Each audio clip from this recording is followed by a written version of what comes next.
Kembali lagi di Cerita Cinta Channel. Jangan lupa like, comment, and subscribe ya. Terima kasih. Bi, ya sayang, ya mam, ucap Abian dan Bian bersamaan menatap pada wanita cantik yang tengah berkutat di ruang makan, sedang menyiapkan makan malam untuk mereka.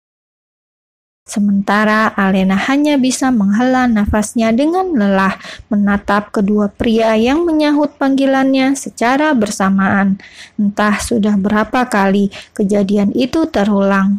Karena ia yang melupakan bahwa di apartemennya kini bukan hanya ada dirinya dan juga Bian saja, karena sejak kemarin malam Abian sudah tinggal bersama mereka. Ya, setelah perdebatan mereka, akhirnya Alena mau mengikuti permintaan Abian untuk tinggal bersama selama 1 bulan. Dan disinilah mereka berada sekarang, di ruangan yang sama seperti sebuah keluarga pada umumnya. Abian yang menemani putra mereka bermain Lego dan dirinya yang sedang menyiapkan makan malam. "Ada apa sayang?" Abian mendekat pada Alena saat wanita itu hanya diam saja setelah memanggil dirinya atau mungkin memanggil putra mereka. "Abian, aku gitu memanggil putraku, dan satu lagi, jangan panggil aku sayang," ketus Alena dengan kesal. Bisa-bisanya pria itu memanggilnya dengan kata sayang, sementara hubungan mereka masih dingin. "Oh, aku kira kau memanggilku." Dengan santai, Abian duduk di kursi makan, menatap Alena yang dengan cekatan menyiapkan makan malam untuk mereka. Di saat itulah ada perasaan bersalah yang menyesakkan hati saat mengingat bagaimana kekejamannya dulu yang tidak pernah mau memakan masakan yang dibuat Alena. Bahkan dulu dirinya sempat melempar makanan yang sudah disiapkan oleh istrinya itu dengan tanpa perasaan. "Aku akan tetap memanggilmu sayang, kau suka ataupun tidak," ucapnya lagi sembari menatap intens wajah Alena. "Terserah kau saja." Alena hendak kembali menuju dapur, namun langkah kakinya terhenti saat lengannya ditahan Abian. "Terima kasih sayang." "Untuk?" tanya Alena dengan tak mengerti, karena sejak tadi ia tidak melakukan apapun kecuali menyiapkan makan malam untuk mereka. "Untuk semuanya, terutama untuk makanan yang kau buat ini." Ya, ini makan malam pertama mereka dengan masakan yang dibuat langsung Alena. Karena kemarin malam mereka makan di luar dan tadi pagi Alena tidak sempat membuat sarapan karena bangun kesiangan. "Kau tidak perlu berterima kasih. Dengan memakan masakan yang kubuat itu sudah cukup bagiku." Alena bergegas menuju dapur setelah menyindir perbuatan Abian dulu yang tidak pernah mau memakan masakan yang dibuatnya. "Ale," Abian yang ingin menyusul Alena terhenti saat melihat Bian yang berlari ke arahnya. "Dedi, apa seperti ini?" Bian menunjukkan Lego yang telah dibuatnya. "Wah, kau hebat jagoan." Abian mengacak-acak dengan gemas rambut putranya. Ia bahagia memiliki putra yang begitu pintar di usianya yang terbilang masih sangat kecil. Meskipun Bian terlihat diam dan tidak banyak bicara, tapi putranya itu bisa dengan cepat menerima kehadirannya. "Sekarang kau duduk dengan tenang, kita makan malam," ucapnya sembari menggendong Bian untuk duduk di kursi makan. Alena pun ikut bergabung dengan kedua prianya dan mereka pun makan malam dengan keheningan karena tidak ada satu orang pun yang berbicara saat makan malam berlangsung.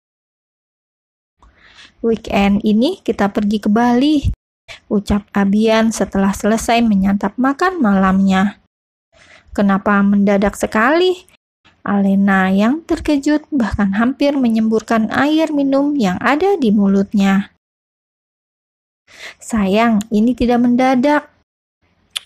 Alena berdecak dengan kesal. Bisa-bisanya pria itu mengatakan tidak mendadak, sedangkan hari Sabtu hanya tinggal 2 hari lagi. Tapi kami tidak bisa ikut, iya kan sayang? Ucapnya sembari menatap Bian. Tapi Bian ingin ikut ke... Ia menatap dedinya untuk bertanya kemana mereka akan pergi. Bali, sahut Abian dengan tertawa. No Bian, weekend ini kita ada acara di mansion utama. Bohong Alena, karena kenyataannya di mansion utama tidak ada acara apapun. Tapi Mam, Bian menundukkan kepalanya. Ayolah sayang, sekali saja, kita belum pernah berlibur bersama. Lagi pula, apa kau tidak kasihan pada putra kita? Sayang, gerutu Alena, namun hanya dalam hati, karena ia tidak bisa bersikap kasar pada Abian di depan putranya. Kalau Bian ingin pergi ke Bali bersama Dad, Mam tidak akan melarang. Benarkah, Mam? Tanya Bian dengan mengangkat kepalanya. Abian yang juga mendengar perkataan Alena ikut merasa bahagia karena rencananya untuk bisa lebih dekat dengan istrinya akan segera tercapai melalui liburan mereka. Ya sayang, kau dan Dedi bisa pergi berdua ke Bali. What? Tapi Ale... Abian yang hendak protes langsung terdiam saat melihat tatapan Alena yang memberikan kode bahwa ada Bian di antara mereka. Itu artinya baik ia dan Alena tidak boleh melanjutkan perdebatan mereka. Namun bukan Abian Atmajaya namanya jika menyerah hanya karena satu rencananya yang gagal. Ia pun masih memiliki 1000 cara agar bisa berdekatan dengan Alena. Seperti yang saat ini tengah ia lakukan dengan menghasut putranya untuk meminta tidur bersama di satu kamar, karena kemarin dirinya tidak diizinkan masuk ke dalam kamar Alena dan dengan terpaksa tidur di kamar yang sama dengan putranya. Mam, kita tidur bertiga ya, Dedi, Bian, dan Mami, pinta Bian dengan merajuk. Alena yang sejak tadi menolak keinginan putranya untuk tidur bersama mulai kewalahan saat putranya mulai menangis. Bian kan sudah besar, tidur sama Dedi saja, oke? Bujuknya sembari menatap dengan kesal pada Abian yang terlihat diam saja tanpa mau membantunya membujuk putra mereka. Bian ingin tidur dengan Mam dan Dad, ucap Bian dengan menangis.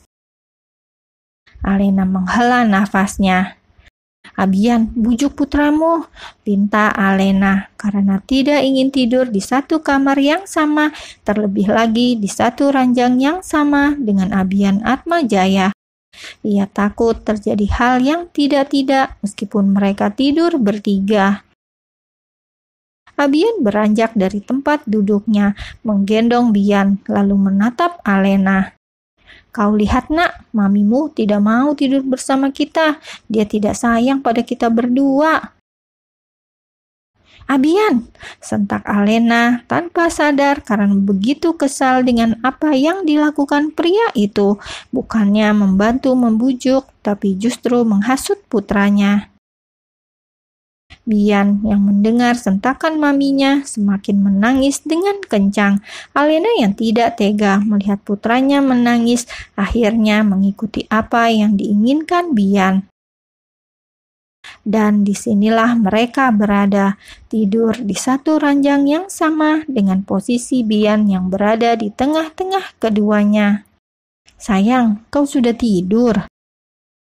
Tutup mulutmu, Abian Atmajaya, umpat Alena dengan mata yang terpejam, berusaha untuk tidur meskipun itu terasa begitu sulit. Bagaimana bisa ia tertidur dengan nyenyak di saat posisi mereka yang tidur bersama layaknya sebuah keluarga yang harmonis, sebuah impian dirinya di masa lalu saat Bian masih dalam kandungan. Terima kasih sayang. Untuk apa lagi? Sudah mengizinkan aku tidur di ranjangmu, ucap Abian dengan tatapan mata lurus menatap langit-langit kamar. Aku terpaksa, lagi pula hanya untuk 1 malam. Sekarang tidurlah dan jangan banyak bicara. Alena memilih memunggungi Abian dan putra mereka. Siapa bilang hanya 1 malam? Gumam Abian dalam hati, memiringkan tubuhnya untuk menatap Alena meskipun yang terlihat hanya punggung wanita tersebut. Aku mencintaimu, Alena Atmajaya, ucapnya dengan tersenyum penuh arti.